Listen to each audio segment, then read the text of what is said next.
Hello guys, আসসালামু আলাইকুম। সবাই কেমন আছেন? এই যে দেখতে পাচ্ছেন, মিষ্টি জর্দার পান বানাচ্ছে। প্রায় 14 থেকে 15 রকমের মশলা দেয়।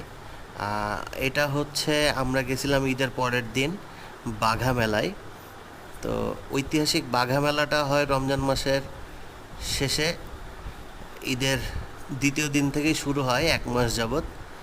তো আমি আমরা 3 ভাই গেছিলাম একসাথে ঘুরতে। গিয়ে পান দেখে পান খাইলাম।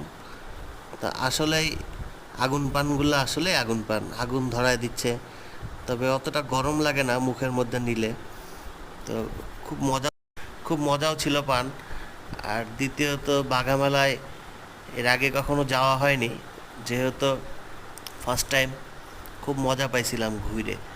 তো বাঘামেলায় যারা যাওয়া হয়নি, যাদের, অবশ্যই যাবেন, গিয়ে ঘুরে আসবেন, গেলেই ভালো লাগবে।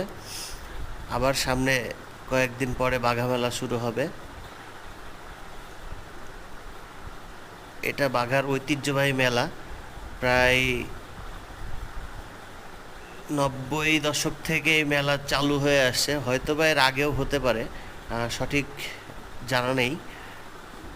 তবে মাঝখানে করোনার জন্য বন্ধ ছিল, পরবর্তীতে আবার চালু হয়েছে, যেটা এখন কন্টিনিউ প্রতি বছর রমজানে রোজার ঈদের পরের দিন থেকে শুরু হয়, টানা 1 মাস থাকে।